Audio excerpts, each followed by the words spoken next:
चलिए गाइस शुरू करते हैं लेक्चर को। सबसे पहला जो पॉइंट है वो है लैटिस। जैसा कि मैंने आपसे कहा था कि सॉलिड क्या होता है, जिसमें कंस्टिट्यूएंट पार्टिकल्स जो होते हैं वो क्लोजली पैक्ड होते हैं। ठीक है, बहुत अच्छे फोर्स ऑफ अट्रैक्शन से क्लोजली पैक्ड होते हैं। सो क्लोजली पैक्ड उस पैकिंग को ही हम लोग लैटिस बोलते हैं। सबसे पहले हम लोग लैटिस को डिफाइन करेंगे। सो लिखिए लैटिस होता क्या है, तो लिखिए लैटिस। सबसे पहला जो आज का पॉइंट है वो है लैटिस। आप याद रखिएगा आज का जो लेक्चर है वो सबसे ज्यादा इंपॉर्टेंट है। तो लिखिए lattice, that is regular arrangement of constituent particles. सबको समझ में आ गया? Regular arrangement of constituent particles in 3 dimension, और वी कैन से और regular arrangement of points, regular arrangement, ठीक है, रेगुलर अरेंजमेंट ऑफ पॉइंट्स, ठीक है, is called lattice, is called lattice. बहुत इंपॉर्टेंट है, ध्यान से इसको देखिएगा। जब मैं क्या करूं कंस्टिट्यूएंट पार्टिकल्स का, या फिर मैं बोलूं कंस्टिट्यूएंट पार्टिकल, देखो पार्टिकल अगर हम बात करें तो हमको पता है जो पार्टिकल वो एटम होगा या मॉलिक्यूल, वो कैसे होते हैं, बिल्कुल स्फेयर के जैसे। उसमें बीच में क्या होता है, उसका सेंटर पॉइंट, जिसको हम लोग न्यूक्लियस भी कहते हैं। तो सेंटर पॉइंट, मैं या तो ये पॉइंट ले लूं या ये पार्टिकल ले लूं और इनका रेगुलर 3 डायमेंशन अरेंजमेंट करूं, तो उसको हम लोग लैटिस बोलते हैं। जरा ध्यान से उसको देखिए कैसा। रेगुलर का मतलब बिल्कुल डिसिप्लिन्ड अरेंजमेंट होना चाहिए। जरा ध्यान से उसको देखो, मैं यहां बनाता हूं। Now look at it. मैंने ये पहला पॉइंट लिया, ठीक है। मैंने आपसे पहले ही कह दिया था कि हमें पूरे स्फेयर बनाने की जरूरत नहीं है, आप उसका सेंटर पॉइंट बना दो, वो ऑटोमेटिकली यहां पर ये दिखाएगा कि यहां पर एक एटम है। सबको समझ में आ गया? तो उसका सेंटर पॉइंट मैंने यहां लगा दिया। ध्यान से उसको देखिएगा, ये पहला सेंटर पॉइंट है, ये दूसरा सेंटर पॉइंट हुआ, ये तीसरा सेंटर पॉइंट हुआ, ये चौथा, ये पांचवा। इस तरह से बिल्कुल लाइन में मैंने क्या किया है, यहां पर सभी के सेंटर पॉइंट को एकदम लाइन में लगा दिया। अच्छा, उसके बाद नेक्स्ट यहां पर मैं इन दोनों के बीच में लगा रहा हूं, फिर इन दोनों के बीच में, इन दोनों के बीच में, इन दोनों के बीच में। देखिए कई बार से सवाल पूछे कि इन दोनों के बीच में कैसे लगा दिया, तो आप खुद से इसको इमेजिन करो। सपोज कि आपके घर में पार्टी है, लड्डू है, और लड्डू को आपको आपके मम्मा बोलती कि इसको क्या करो, एक डब्बे में पैक करो। तो आपके पास है ना तरीके बहुत सारे डब्बे में पैक करने के। या तो आप क्या करो, एक लड्डू के जस्ट नीचे लड्डू लगाओ, या फिर ये पॉसिबिलिटी है ना कि ये 2 लड्डू लगे हुए हैं, उन दोनों लड्डुओं के बिल्कुल बीच में एक लड्डू लगा दो। सो वो पैकिंग एफिशिएंसी को बढ़ाता है एक्चुअली। उससे ज्यादा आप एटम को क्या कर सकते हैं, उस पर्टिकुलर स्पेस में कवर कर सकते हैं, ज्यादा स्पेस को कवर कर पाएंगे। तो ये जो अरेंजमेंट है वो काफी ज्यादा इफेक्टिव है। इसलिए मैंने क्या किया, इन दोनों के बीच में एक पॉइंट को लगाया है। क्लियर हो गया? ऐसी चीजें आपको मैं आगे भी पढ़ाऊंगा, ठीक है। सो इसको बोलते हैं पैकिंग कितने तरह की होती है, वो हम आगे पढ़ेंगे। लेकिन जरा समझे कि मैं यहां पर रेगुलर पॉइंट का अरेंजमेंट कर रहा हूं तो वो कैसा होगा, जरा चेक कीजिए, ठीक है। अब मैं फिर से क्या करूंगा, ऊपर वाले पॉइंट के जस्ट नीचे यहां पर एक पॉइंट लगा रहा हूं, एक पॉइंट। ध्यान से इसको समझिएगा, सारा खेल ये जो है अब होने वाला है बहुत ही इंटरेस्टिंग। तो ध्यान से इसको देखिएगा, ये मैंने एक और लेयर लगा दी। अब मैं क्या कर रहा हूं, इसके जस्ट नीचे यहां पर भी एक लेयर और लगा रहा हूं। ध्यान से इसको देखते रहिएगा, ठीक है। ये देखिए, और ये मैंने क्या किया, इन पॉइंट्स का एक रेगुलर 3 डायमेंशन अरेंजमेंट कर दिया। इसी को हम लोग क्या बोलते हैं, लैटिस। और इसके हर एक पॉइंट को हम लोग लैटिस पॉइंट बोलते हैं। क्या कहते हैं, अगर मैं इस पॉइंट की बात करूं तो इसको हम लोग लैटिस पॉइंट बोलते हैं। क्या कहते हैं, लैटिस पॉइंट। बहुत ही ध्यान से इसको समझिएगा। तो ये तो हुआ तो आपका lattice and lattice point. Clear हो गया सब लोगों को? कोई पूछे कि लैटिस क्या होता है, 3 dimensional regular arrangement of points is called lattice, और उसके हर एक पॉइंट को लैटिस पॉइंट कहते हैं, ठीक है। कंस्टिट्यूएंट पार्टिकल्स भी लिख सकते हैं आप उसकी जगह पे। अब जो नेक्स्ट जो डेफिनेशन हमारे सामने आती है वो है यूनिट सेल, ठीक है। यूनिट सेल क्या होता है, तो जरा ध्यान से इसको देखो, यूनिट सेल क्या होता है। आपको पता है आपका घर कैसे बना है, आपने कभी गौर से देखा है, आपके ब्रिक से। एक छोटा सा यूनिट जो कि पूरे लैटिस को बनाता है। मतलब क्या है, आप छोटी ब्रिक लें और उस ब्रिक में क्या करें, उसको ब्रिक को कंटिन्यूसली क्या करें, अरेंज करें। एक ब्रिक, फिर दूसरी ब्रिक, तीसरी ब्रिक, उसके ऊपर ब्रिक, नीचे ब्रिक, आगे ब्रिक, पीछे ब्रिक, तो उससे क्या होगा, एक पूरी दीवार खड़ी हो जाएगी। सो फाइनली वो स्मॉलेस्ट यूनिट जिससे आप पूरा लैटिस बना सकते हो उसको हम लोग यूनिट सेल कहते हैं, ठीक है। सो फाइनली मैं यहां लिखता और मैं यहां बना के भी दिखाऊंगा आपको। सो फाइनली यूनिट सेल किसको कहते हैं, the smallest unit, the smallest 3D, ठीक है, unit which can form lattice after repetition, after repetition अगर आप उसको बार बार रिपीट करते रहें तो वो पूरा लैटिस को फॉर्म कर देगी, उसी को हम लोग क्या बोलते हैं, यूनिट सेल। तो मैं यहां पे आपको दिखाता हूं मेरा मतलब क्या है, जरा ध्यान से उसको चेक करें। सो चलिए गाइस, यहां पे मैं आप लोगों को यूनिट सेल बना के दिखाता हूं, जरा ध्यान से इसको देखो। मैंने आपसे क्या कहा कि ऐसी स्मॉलेस्ट थ्री डायमेंशन यूनिट जिसको बार बार अगर हम रिपीट करें तो लैटिस की फॉर्मेशन होती है। तो जरा ध्यान से इसको देखो, यहां पर हमारे पास लैटिस बना हुआ है, तो यहां पर हम क्या करेंगे, एक स्मॉलेस्ट यूनिट बनाते हैं जिसको रिपीट करेंगे तो पूरा लैटिस फॉर्म हो जाएगा, ठीक है, यानी क्रिस्टल फॉर्म हो जाएगा। जरा ध्यान से उसको देखिए, देखिए जरा ध्यान से, यहां से मैं इसको जोड़ देता हूं, ये एक इस तरह से मैंने इसको जोड़ दिया, ये देखिए, ठीक है। और ऐसा ही हम लोग नीचे से भी जोड़ देते हैं। सपोज मैंने यहां से इसको यूं जोड़ दिया है, ये, ठीक है, और अब मैंने इसको नीचे इस तरह से जोड़ दिया है, ये देखिए, देखिए फटाफट से, और फाइनली यहां से यहां और यहां से यहां। ये जो आपके पास, it's a kind of brick, आप ऐसा समझिए क्यूबिक ब्रिक है जिसको अगर मैं रिपीट करूंगा तो पूरा लैटिस फॉर्म हो जाएगा। तो ये पहली ब्रिक है। अब ऐसी ब्रिक आपको और भी दिखेंगी, कैसे, जरा ध्यान से इसको चेक करो। फिर से मैं यहां क्या कर रहा हूं, इसको यहां से यहां, यहां एंड यहां, इस तरह से मैंने इसको लिख दिया, ठीक है। इसी तरह से मैं नीचे भी यहां से यहां जोड़ दिया, इसको यहां जोड़ दिया, इसको यहां जोड़ दिया, ठीक है। अब मैं नीचे क्या करता हूं, उन पॉइंट्स को नीचे लेके आ जाता हूं, यहां से देखिए इन पॉइंट्स को नीचे लेके आ गया। अब आप खुद से देखो, एक बॉक्स और दूसरा बॉक्स, जैसे ही मैं इनको कंटिन्यूसली जोड़ते जाऊंगा तो पूरा लैटिस फॉर्म हो जाएगा। तो मतलब इसका ये है, तो ये स्मॉलेस्ट यूनिटी, इसको क्या बोलते हैं हम लोग, यूनिट सेल बोलते हैं। क्लियर हो गया, जिसको बार बार अगर आप रिपीट करोगे तो पूरे लैटिस की फॉर्मेशन हो जाएगी। तो ये मतलब निकलता है इसका यूनिट सेल का। सबको क्लियर हो गया। अब फाइनली यूनिट सेल कितने तरह की होती है, जितने एक्सपेरिमेंट करके जितने एटम को देखा गया है, जितने भी एक्सपेरिमेंट किए गए उनके हिसाब से यूनिट सेल टोटल 4 तरह की होती है। तो जरा ध्यान से उसको देखिए, बस यहां से हमारा चैप्टर शुरू होता है, ठीक है। तो यूनिट सेल होती है टोटल 4 तरह की। पहले मैं यहां पर इनके नाम लिखता हूं, फिर एक एक करके उनको पढ़ेंगे। सो इसको कैटेगराइज आप इस तरह से भी कर सकते हो, कई बुक्स में इसको 2 तरह से बताया है। देखिए कैसे, मैं यहां पर क्लिक करता हूं, उन 2 में मैं 4 को कैटेगराइज कर दूंगा। ध्यान से उसको देखिए, देखिए यूनिट सेल को 2 तरह से कैटेगराइज कर दिया। एक तो सिंपल, ठीक है, सिंपल यूनिट सेल, ध्यान से इसको देखिएगा, एक सिंपल यूनिट सेल और दूसरा है सेंटर्ड यूनिट सेल। अब ध्यान से इसको देखिए, सेंटर्ड यूनिट सेल। अब आप कहेंगे कि सिंपल और सेंटर्ड हमने पहली बार देखा है, ये वही है, बस उसको अलग अलग तरीके से कैटेगराइज करते हैं और कुछ है नहीं।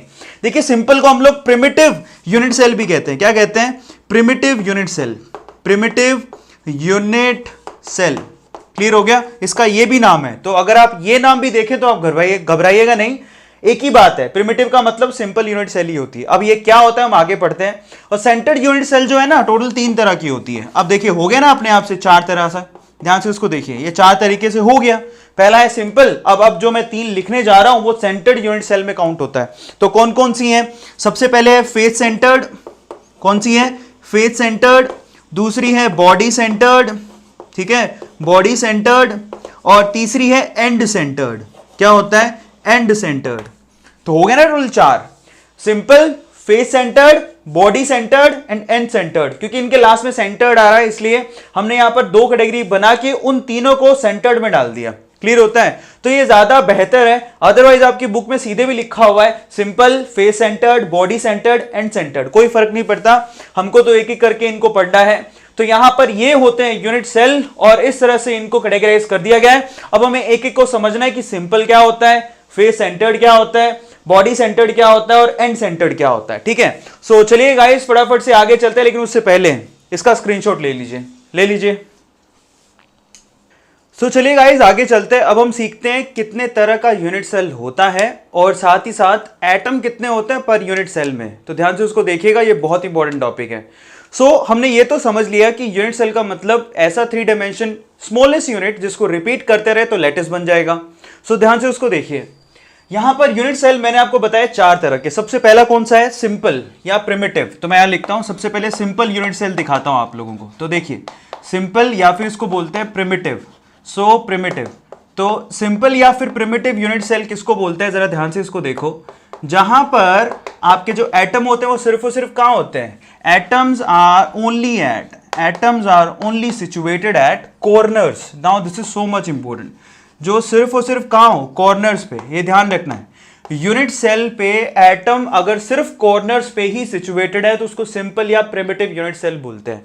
जैसे कि एग्जांपल देता हूं, देखो ज्यादातर हम लोग यूनिट सेल जो लेते हैं ना वो क्यूबिक यूनिट सेल लेते हैं। कौन सी लेते हैं? Cubic unit cell. अब क्यूबिक यूनिट सेल क्या होता है मैं आपको आगे बताऊंगा, ठीक है। क्यूबिक मतलब क्यूब के जैसा, मैं आपको चलो एक्सप्लेन कर देता हूं। जहां पर चाहे आप लेंथ लो, चाहे आप विड्थ लो, चाहे आप हाइट लो, सब बराबर होता है, यहीं पे बता देता हूं। और उनमें एंगल कितना होता है? अल्फा, बीटा, गामा, उसमें 90 डिग्री का होता है। इसको सेल पैरामीटर्स भी कहते हैं, इसके बारे में भी हम लोग पढ़ेंगे, लेकिन बहुत सिंपल है। क्यूब तो सबने देखा होगा ना, तो फाइनली क्यूब के जैसा होता है यूनिट सेल, और उसमें एबीसी बराबर होता है, अल्फा बीटा गामा कितना होता है? 90 डिग्री एंगल पर होता है। तो चलो मैं आपको दिखा देता हूं, तो देखिए। सो गाइस देखिए, इसको क्यूबिक यूनिट सेल कहते हैं। या आपको क्यूब दिखाई दे रहा है तो सबने देखा होगा, तो इसको क्यूबिक यूनिट सेल कहेंगे। या फिर आप ध्यान से इसको देखें तो ये छोटे छोटे जो क्यूब है ना, उनको मैं रिपीट करता रहा तो एक बड़ा क्यूब बन गया। ध्यान से देखो, ये छोटा सा क्यूब, ये एक छोटा सा क्यूब, ये छोटा सा क्यूब, सबको मैंने रिपीट किया एक एक करके। तो देखो, ये छोटे से क्यूब को यूनिट सेल अगर कहें तो इस पूरे क्यूब को क्या कहेंगे? लैटिस। तो ये ऐसा अरेंजमेंट कुछ हो जाता है। तो आप ध्यान में रखिए दिमाग में कि छोटा सा यूनिट सेल जिसको रिपीट करते रहे तो लैटिस बन गया।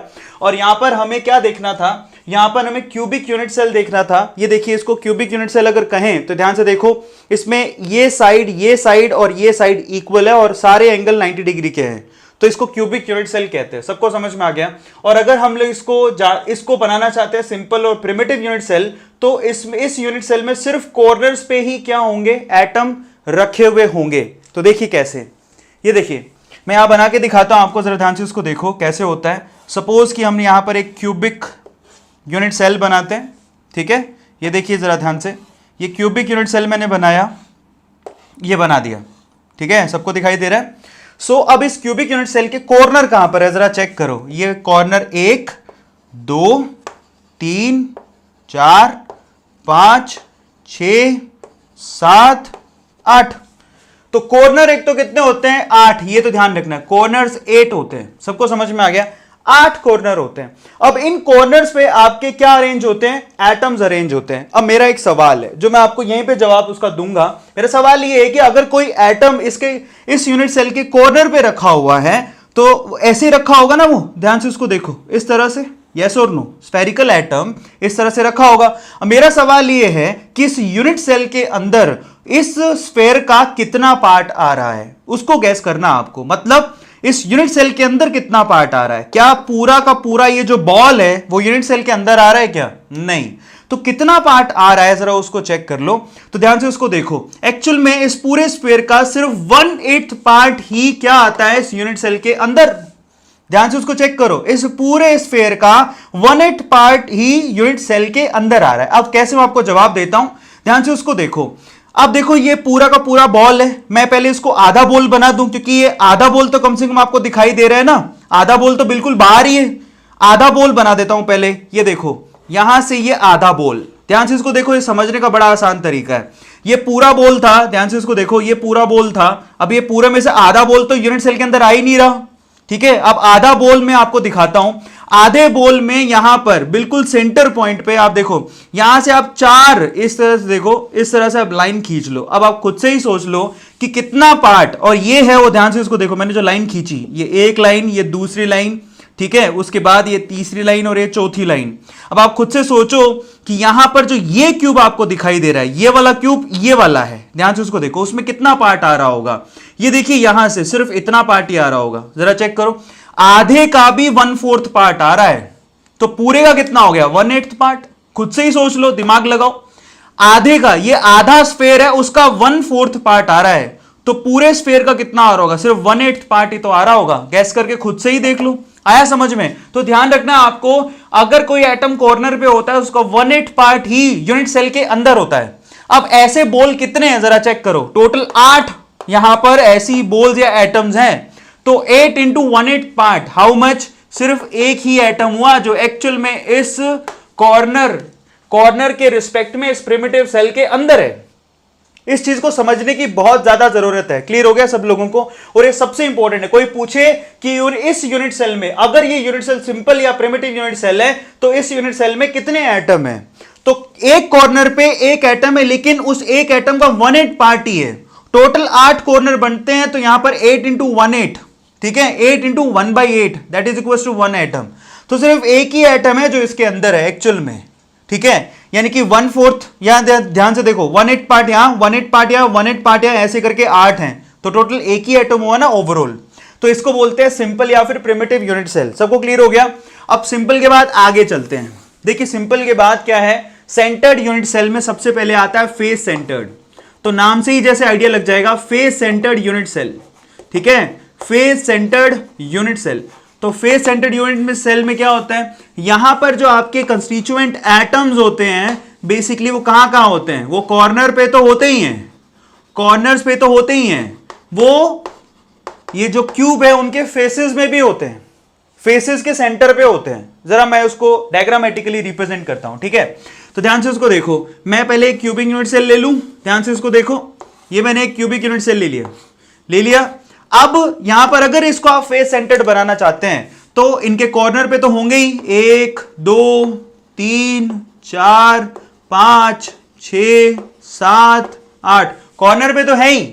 ये जो फेसेस आपको दिखाई दे रहे हैं, जैसे कि ये वाला फेस ले लो, उसके बीचों बीच ठीक सेंटर पे भी होंगे। अब टोटल फेस कितने होते हैं, देखो कॉर्नर तो होते हैं जी 8, फेस होते हैं टोटल 6। आप किसी भी कोई भी घर पे क्यूब पड़ा उसके फेस देख लो, एक फेस नीचे, एक फेस ऊपर, एक फेस इस तरफ, एक फेस मेरी तरफ, एक फेस बोर्ड से बाहर और एक फेस बोर्ड से अंदर, 6 हो गए ना टोटल। अब आप ध्यान से एक सवाल अपने आप से पूछो कि अगर कोई एटम फेस पर है तो बताइए उसका कितना पार्ट यूनिट के अंदर है। खुद से ही सोचो, सिर्फ आधा ही पार्ट होगा ना।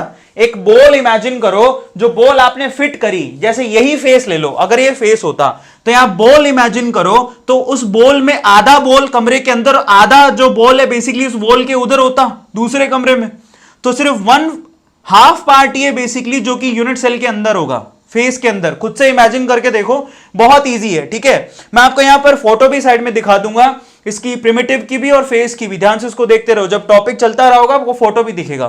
तो खुद से इमेजिन करो कि ये जो एटम है उसमें सिर्फ आधा ही होगा जो एटम बेसिकली यहां पर यूनिट सेल के अंदर होगा, आधा एटम तो बाहर होगा। तो देखिए कॉर्नर पे हम समझ चुके हैं कि यहां पर 180 होता है, लेकिन फेस में कितना होता है, सिर्फ हाफ। तो यहां पर कितना हो गया, देखिए 1/8 into 8 दैट इज 1 और 6 into हाफ दैट इज 3, तो टोटल कितना हो गया 4। तो कोई पूछा अगर आपसे कि फेस सेंटर्ड में कितने नंबर ऑफ एटम होते हैं, तो टोटल 4 होते हैं। एक तो हो गया कॉर्नर के रिस्पेक्ट में और 3 हो गया फेस के रिस्पेक्ट में। सबको समझ में आ गया? इट इज वेरी सिंपल और ये चीज आपको बहुत ज्यादा काम देगी। फेस के बाद चलते हैं हम लोग बॉडी सेंटर पे, बहुत आसान है, ध्यान से इसको देखो। बॉडी सेंटर्ड, तो बॉडी सेंटर्ड यूनिट सेल कैसी होती है, ध्यान से देखो।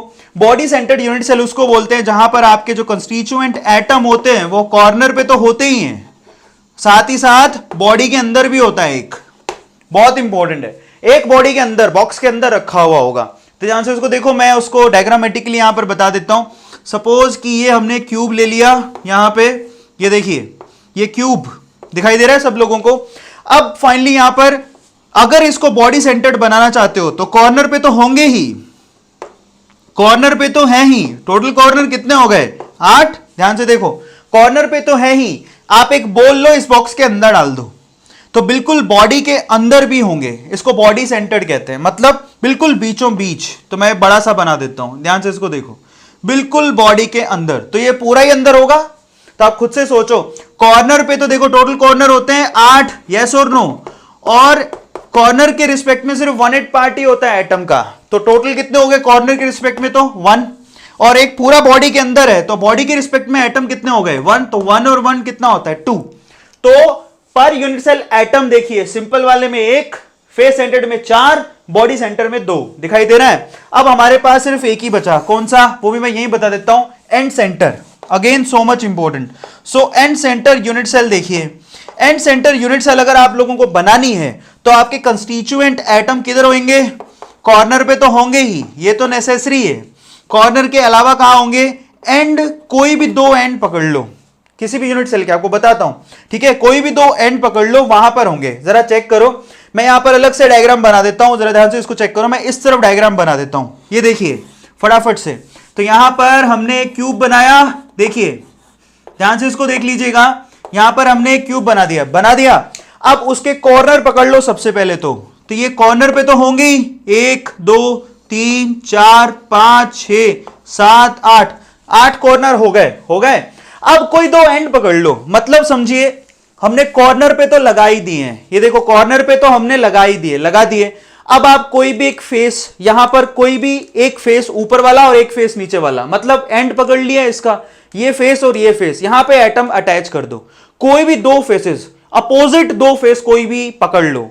तो ध्यान से देखो मैं कौन से वाले ले रहा हूं, यहां पे एक ऊपर वाला और एक नीचे वाला। ऊपर वाले में एक एटम लगा दिया, नीचे वाले में एक एटम लगा दिया, बस ये एंड सेंटर बन गया। क्लियर हो गया? मतलब फेस सेंटर में तो हर फेस में होता है, लेकिन एंड सेंटर में कहां होता है? कोई भी दो फेस पकड़ लो अपोजिट वाले, ऊपर नीचे दाएं बाएं कोई भी, लेकिन दो ही, वहां पर आप एटम को लगा दो, वो आपके लिए एंड सेंटर होगा। अब जरा ध्यान से इसको चेक करो। कॉर्नर के रिस्पेक्ट में अगर हम लोग देखें तो कॉर्नर के रिस्पेक्ट में टोटल कॉर्नर होते हैं 8 और 1/8 पार्ट होता है, तो यहां पर हो गया 1। और अगर एंड सेंटर के रिस्पेक्ट में देखें, आप देखिए आपने कितने एंड सेंटर लगाए हैं, दो फेसेस को चूज किया, सबको समझ में आ गया? वहां पर तो टोटल 6 थे फेस सेंटर में, यहां पर सिर्फ 2 ही फेसेस आपने चूज किए, और एक फेस में होता है हाफ।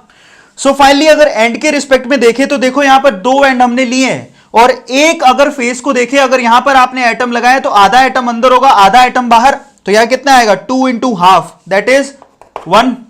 सही है? सो फाइनली 1 और 1 कितना हो गया? 2। तो देखिए ये सिंपल सा मैथमेटिक्स है। सिंपल के अंदर हमारे यहां पर जो एटम होते हैं वो कॉर्नर पे होते हैं, और अगर यूनिट सेल में एटम देखना चाहते हो कि एटम पर यूनिट सेल कितने हैं, तो बहुत आसान है, दैट इज ओनली 1। क्लियर हो गया? अगर हम बात करें फेस सेंटर्ड, तो फेस सेंटर्ड में होते हैं टोटल 4। कैसे होते हैं? क्योंकि कॉर्नर पे होते हैं, टोटल कॉर्नर मिला के 1, और सारे फेसेस मिला लें तो 3 और 1 कितना हो गया? 4। अगर आपको ये मैथमेटिक्स याद है तो आपका काम बड़ा आसान हो जाएगा। बॉडी सेंटर की बात करें तो आपके एटम होंगे कॉर्नर पे, और साथ में किधर होंगे? बॉडी पे, बॉडी के अंदर 1, तो कॉर्नर के रिस्पेक्ट में तो हो गया 1, और बॉडी के अंदर डाल के रखा है तो 1 और हो गया, तो टोटल कितना हो गया? 2। एंड सेंटर की बात करें तो कॉर्नर पे तो होगा ही, तो कॉर्नर के रिस्पेक्ट में तो हो गया 1, जो हम सभी में करते आए हैं।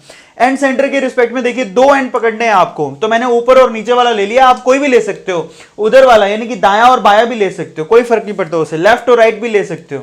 सो आपको कोई भी 2 एंड ले लेने, फेसेस ले लेने, अपोजिट फेसेस, और वहां पर एटम को अटैच कर देना है। तो आपने 2 लिए, और एक फेस पर जब आप एटम लगाते हो तो आधा ही पार्ट होता है, तो यहां कितना हो गया? 1। तो 1 + 1 दैट इज 2। तो यह आप लोगों को ध्यान रखना है। सो फाइनली ये सबसे इंपॉर्टेंट चीज थी जिसको मैंने आज आपको कवर करवा दिया है। मैं दोबारा एक बार रिकॉल करा देता हूं। सिंपल में कॉर्नर पे होता है, और टोटल एटम कितने होते हैं? सिंपल वाले में 1। फेस सेंटर में टोटल एटम 4 होते हैं, वहां पर फेसेस पे और कॉर्नर पे होता है। बॉडी के अंदर जो है यहां पर कॉर्नर पे तो होते हैं, एक बॉडी के बिल्कुल अंदर ही होता है, तो 2 हो गए। और एंड सेंटर में क्या होता है? 2 फेसेस आपको पकड़ने हैं, अपोजिट फेसेस वहां लगाने और कॉर्नर पे लगाने, तो यहां भी 2 ही होते हैं। अगर ये मैथमेटिक्स आपको पता है तो आपके लिए काम बड़ा आसान हो जाएगा, ठीक है? इसलिए बार बार मैं आपको रिपीट करा रहा हूं ताकि इनको आप याद कर लो। सबको समझ में आ गया? सो गाइज आज की वीडियो के लिए इतना बहुत है। सो आप इसको अपनी कॉपी के अंदर अच्छे से बनाओ। अगर आपने इनिशियली इन टॉपिक्स को ध्यान से देख लिया तो आपके लिए चैप्टर बहुत ही आसान है। सबको समझ में आ गया? और जैसे ही चैप्टर खत्म होगा मैं आपको गारंटी देता हूं आपका सॉलिड स्टेट बहुत आपको सिंपल लगने लगेंगे उसके क्वेश्चंस। तो फटाफट से साथ साथ प्रैक्टिस करते जाइए गाइज, और फटाफट से पहले तो इसका स्क्रीनशॉट ले लो। ले लिया? अब आपके आज का होमवर्क आपके डिस्क्रिप्शन बॉक्स में गिवन है, इसको ध्यान से करो। और मैं क्लियर कर देता हूं, अनअकैडमी पे, अनअकैडमी जो प्लेटफॉर्म है उस पे आयनिक इक्विलिब्रियम वो ऑलमोस्ट एंडिंग पॉइंट पर है। मैंने कल भी 4 लेक्चर डाले थे, आज भी मैंने 2 लेक्चर डाले। आप फटाफट से उनको देखना शुरू करो। होमवर्क में इनफैक्ट आयनिक इक्विलिब्रियम के ही लेक्चर्स आप लोगों को मिलेंगे। So guys stay tuned with us, और इन लेक्चर्स को उन बच्चों को शेयर करो जो कि कोचिंग अफोर्ड नहीं कर सकते। सो गाइस जुड़े रहिए हमारे साथ, अगले वीडियो मिलते हैं। Till then thank you so much, thanks a lot.